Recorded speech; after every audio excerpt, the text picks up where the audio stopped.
Hello friends, welcome to my channel. चला तर मग आज आपण बनवणार आहोत झणझणीत, चविष्ट आणि अगदी रस्त्यावर मिळणाऱ्या स्टाईलची भेळपुरी, तीही अगदी घरच्या घरी. ही रेसिपी खूपच सोपी, झटपट होणारी आणि सगळ्यांना आवडणारी आहे. चला तर मग लागणाऱ्या साहित्यापासून सुरुवात करूया.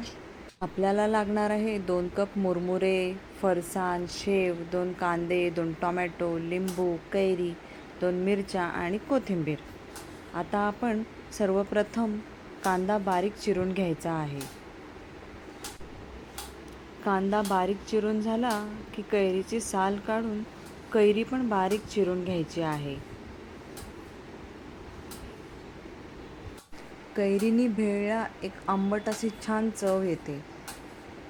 कैरी चिरून झाली की 2 हिरव्या मिरच्या कट करून घ्यायच्या. ह्या मिरचीने पण भेळला एक छान अशी टेस्ट येते. मिरची झाली की टोमॅटो चिरून घ्यायचा आहे. तुम्हाला जसं जमेल त्याप्रमाणे बारीक चिरून घ्या. आता आपण कोथिंबीर चिरून घेणार आहोत आणि एक लिंबू कट करून त्यातल्या सीड्स काढून घ्यायच्या आहेत. अशा प्रकारे सर्व चिरून झाल्यानंतर आता आपण झटपट भेळ बनवणार आहोत. चला तर मग लागूया कामाला. इथे मी 2 बाउल मुरमुरे घेतले आहेत आणि आता त्याच्यावरती आपण फरसाण घालणार आहोत. फरसाण झाल्यावरती शेव टाकायची आहे. आता चिरलेला कांदा,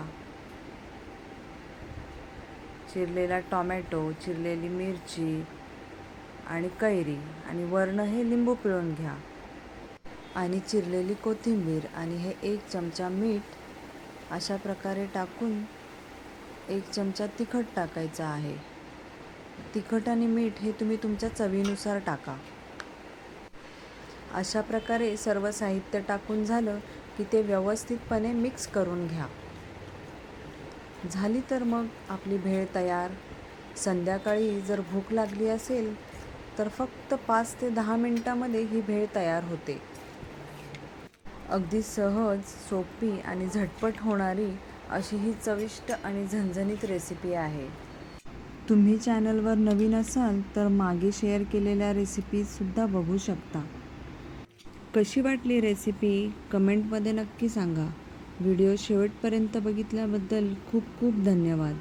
आणि जर रेसिपी आवडली असेल तर लाईक करा, शेअर करा आणि चॅनलला सबस्क्राईब करा. पुन्हा भेटूया अशाच एका चवदार रेसिपीसोबत. तोपर्यंत मस्त खा आणि आनंदी राहा.